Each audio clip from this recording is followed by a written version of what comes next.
AITA for telling my mom I'm not making her choose because I'm happy to be left out. I'm 26F, recently divorced after learning my sister, 27F, and husband were having an affair. I cut my sister off the day I found out. We have not spoken since. We have not been in the same room for more than 10 seconds and I will not have a relationship with her moving forward. This year has been rough and COVID made some things easier regarding there was no visiting family so the pressure was gone. But recently my mom wanted to have a family dinner again and I told her I would not go because I did not want to be in my sister's presence. She told me I can't avoid her forever. She's my sister and we share family. I told her I can and I will. Her response was telling me I am being unfair making her choose between us and I said I'm not making her choose because I'm fine not being invited. I know my stance means I will end up being excluded. But I will not play nice with her and my ex. Especially now that they are getting married too. We're never going to play happy families. I don't want to be civil to them. So I would rather not have anything to do with them. And they will never have anything to do with me again.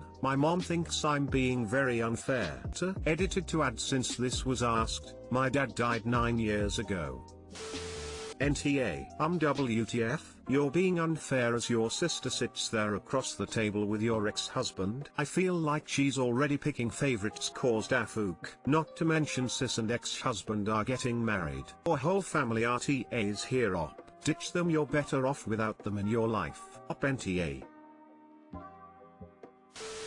NTA, she betrayed you in the worst way possible and your mom is fine with this. She hurt you, can you have no obligation to her or your mom. What you said is exactly right, you're not making her choose. She chose already when she invited your sister and her fiancé who cheated on you with her without even thinking of you. NTA at all.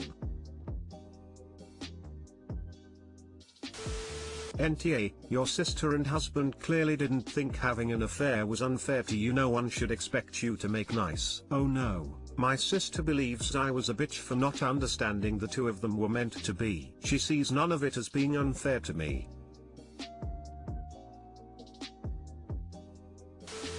I'm sorry this happened to you op. You are most certainly NTA. This was a huge betrayal of your sister and ex-husband. You seem to be handling it maturely and are not making your mum choose. TBH, within reason, I would argue that anyone who puts you in a difficult position because of the way you are managing your situation is TA. Mom is definitely partly TA, though of course not nearly as bad as sister and ex. How does she think there will be family dinners ever again, much less this soon? Sister and ex tore the family apart with what they did. Op shouldn't be expected to try to fix it. She shouldn't even be expected to tolerate it. Nope, no way.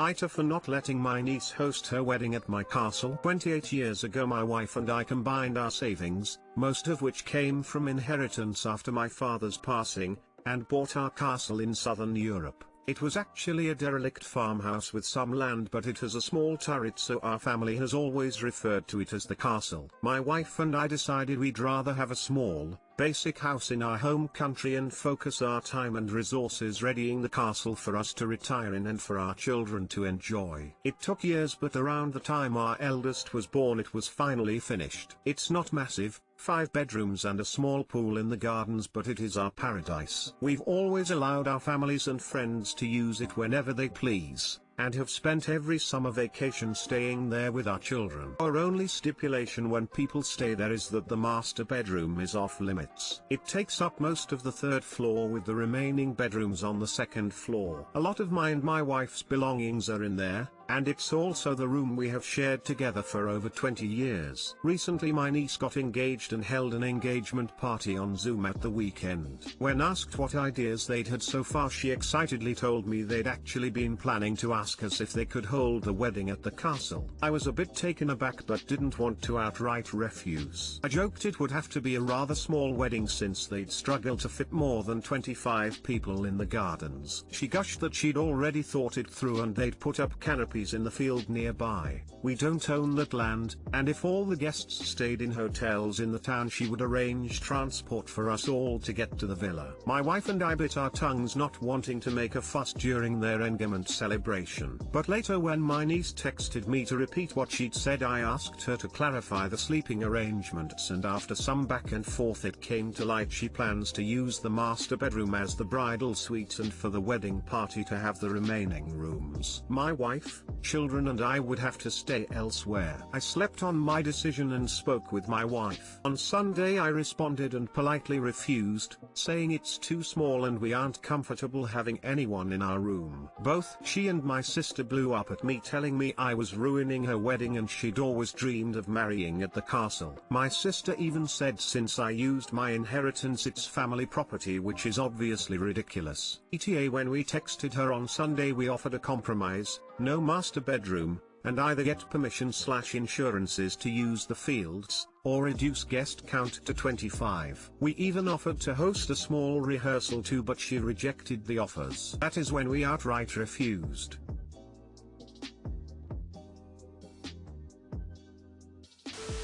NTA, you offered a compromise, but she has refused. This isn't just an extra property that you rent out, it is your second home and where you plan on retiring. Although I don't think it would be the end of the earth to accommodate them, the fact they expect you and your immediate family to rent hotel rooms to attend a wedding in your property is ridiculous. Also, all these plans hinge on her getting access to property that you don't own to host canopies. And not to mention that she will need access to the castle ahead of time to set up all the vendors and do walkthrough. It is a bigger commitment and expense than she realizes. Just an aside, you would also have to get some sort of event insurance policy to cover anyone getting injured or driving drunk or damaging the neighboring property. Something to consider too. Thank you. I hadn't even considered vendors and insurances, but you're completely right. I'm not even sure how you would even get that kind of insurance in that area. I think one of the reasons she is planning to use the fields is when the children were younger we let them play there, so I'm not sure if she now takes it for granted we can use that area, but a wedding is very different to 3 kids playing amongst the trees.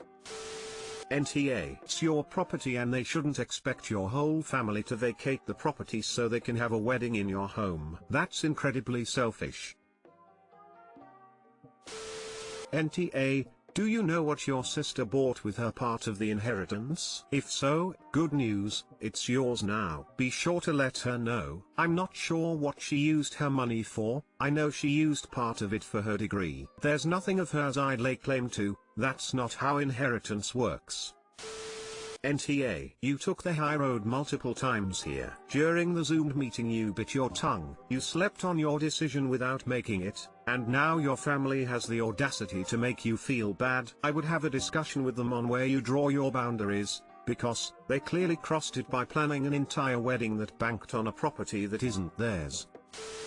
AITA, for demanding my colleagues use my offensive name. Throw away because I am a lurker and don't have an actual Reddit account. So, I work for an international company with many different nationalities. Recently I have been assigned to a mainly American team, which means I have to work weird hours due to time zones, but I'm a single guy with no kids so I can work around that. I live/work in Germany, and prior to this team I only used English in writing and spoke German with everyone. We had a couple of virtual meetings and I noticed some of the Americans mispronouncing my name. They called me Mr. Birch. So I corrected them. My surname is Bick, Czech noun meaning a whip, happens to be pronounced just like bitch. My name is not English and doesn't have English meaning. Well, turns out the Americans felt extremely awkward about calling me Mr. Bitch, and using first names is not a norm here. HR got in touch with me and I just stated that I don't see a problem with my name, and I don't feel insulted by being called Mr. Bitch. I mean,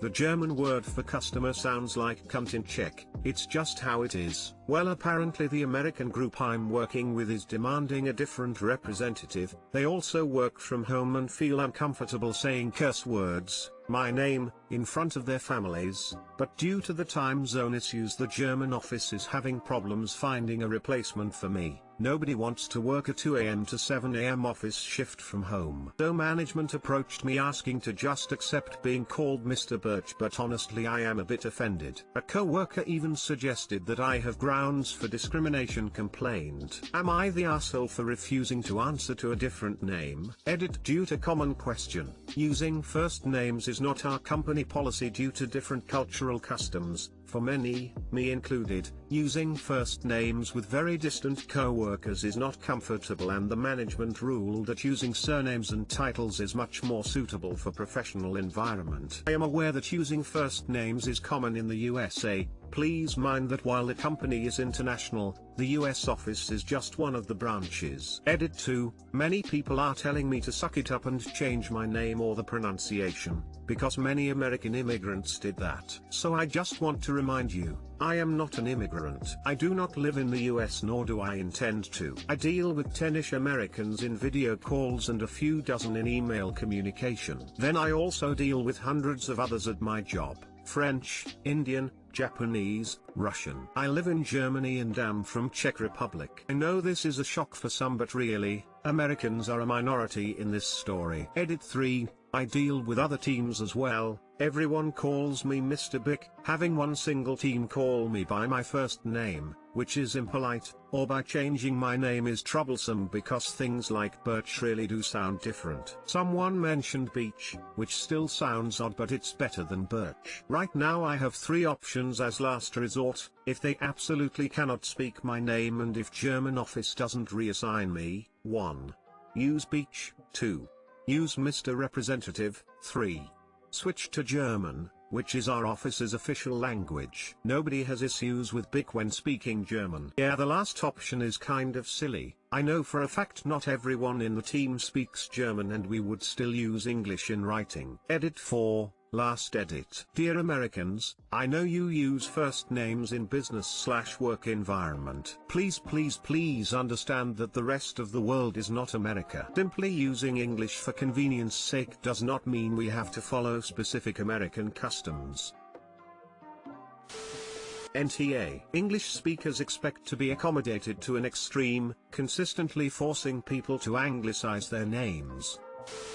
NTA, that is most definitely a discrimination complaint. I would send HR an email and make them put in writing why you can't use your legal name. Something like, "Hello HR, I'm just emailing to clarify a phone call I had with you regarding my legal name, your name. It's my understanding from the discussion I had with you, that you are refusing to allow me to use my legal name and to instead use a fake name, Mr. Birch, because my legal, native Czech name is offensive. Is this correct? Thank you, your name. Thank you for the comment. But just to clear up, HR just told me the concerns of the Americans. I am not in trouble. They cannot force me to use my first name or respond to Birch. The company is just now in awkward place because the Americans don't want to work with me and the German office doesn't have a replacement. They don't want to work with me due to my name, which one of my co-worker feels just calls for discrimination, complained. And the name is native Czech.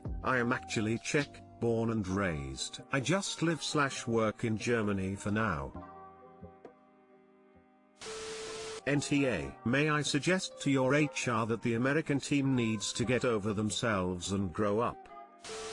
NTA. There are plenty of American surnames that could be taken offensively, Butts, Dix, Weiner, etc., and no one asks them to go by a different name. It's common practice to close a door if you have a meeting while you're working from home anyways. It should be pretty easy for your co-workers to call you by your last name without offending their families. Edit to add lots more names: Dick, Raper, Wanker, Boob, Cox, Lowbutts, Gaylord, Penix, Cummings, Dickman, Acock.